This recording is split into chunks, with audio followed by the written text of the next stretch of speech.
বাংলাদেশের প্রায় 90% স্মার্টফোন ব্যবহারকারী কিন্তু ইমো ব্যবহার করে থাকে তাদের অনলাইনে কথা বলার জন্য। তো বন্ধুরা, এই ইমো অ্যাকাউন্ট কিন্তু অনেকভাবেই হ্যাক হতে পারে। তো আজকের এই ভিডিওতে আমি আপনাদেরকে দেখিয়ে দেবো যে আপনাদের যে ইমো অ্যাকাউন্টটি রয়েছে সেটি অন্য কেউ ব্যবহার করে সেটিকে হ্যাক করে রেখেছে কিনা। তো বন্ধুরা, চলুন ভিডিওটি শুরু করা যাক। বন্ধুরা, চলে আসলাম মোবাইল স্ক্রিনে আসার পর বন্ধুরা আমাদেরকে চলে যেতে হবে ইমো অ্যাপে। তা আমি আমার ইমো অ্যাপটি ওপেন করে দিলাম। ইমো অ্যাপস আসার পর বন্ধুরা আমরা আমাদের যেই প্রোফাইল সেকশনটি রয়েছে আমরা আমাদের প্রোফাইল সেকশনে ক্লিক করে দিব।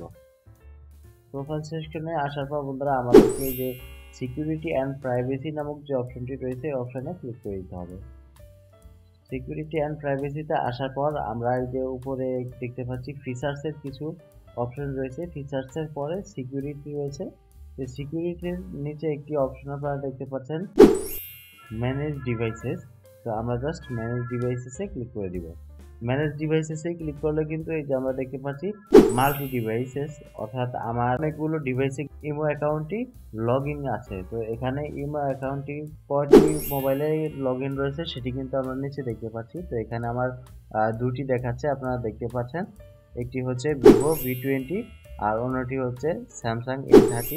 আপনাদের ইমো অ্যাকাউন্টটি যদি আরও বেশি ফোনে লগ ইন করা থাকে তাহলে কিন্তু এখানে যে কয়টি ফোনে ইমো অ্যাকাউন্টটি লগ ইন করা আছে সেই সবগুলো লগ ইন কিন্তু মোবাইলের নাম কিন্তু এখানে একদম সরাসরি দেখাবে এবং এটি কোন দেশে থেকে ব্যবহার করা হচ্ছে সেটিও কিন্তু এখানে দেখাবে। তো আমার এই যে প্রথমে দেখতে পাচ্ছেন ভিভো V20, এটি হচ্ছে কারেন্ট, অর্থাৎ আমার এখন যে ফোনটি দিয়ে আমি ভিডিওটি রেকর্ড করছি এবং আমার এই ইমো অ্যাকাউন্টটি লগ ইন করা রয়েছে এটি হচ্ছে সেটি।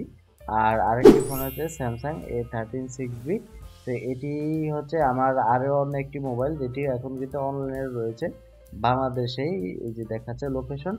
তো এখানে যদি আপনারা এইরকম কোনো ফোনের নাম দেখতে পান যেটা আপনার ফোন না বা এটার সাথে আপনার কোনো কানেকশন নেই, তো আপনারা তাহলে বুঝতে পারবেন যে অন্য কেউ আপনার এই অ্যাকাউন্টটি হ্যাক করে সে ব্যবহার করছে। আপনি তাকে কিভাবে ব্লক করবেন বা তার ফোন থেকে কিভাবে আপনার ইমো অ্যাকাউন্টটি লগ আউট করবেন, এর জন্য আপনারা জাস্ট এখানে যে এই যে ডিলিটের মতো একটি অপশন দেখতে পাচ্ছেন, আপনারা জাস্ট এই ডিলিটে ক্লিক করে দিবেন। ক্লিক করে দেওয়ার পর এখানে কনফার্ম ডিলিট চাইবে, তো আপনারা জাস্ট এখান থেকে ডিলিটে ক্লিক করে দিবেন। ডিলিটে ক্লিক করে দিলে কি আপনাদের ইমো অ্যাকাউন্টটি তার ফোন থেকে একদম ডিলিট হয়ে যাবে। সে যদি আবার ইমো অ্যাকাউন্টে যদি প্রবেশ করতে যায় তাহলে আমাদের যে নাম্বারটি দিয়ে আমরা ইমো অ্যাকাউন্ট খুলেছি সেই নাম্বারে একটি ওটিপি কোড চলে যাবে। সে যদি সেই ওটিপি কোডটি না দিতে পারে তাহলে কিন্তু সে আর কখনোই আমাদের এই ইমো অ্যাকাউন্টে প্রবেশ করতে পারবে না।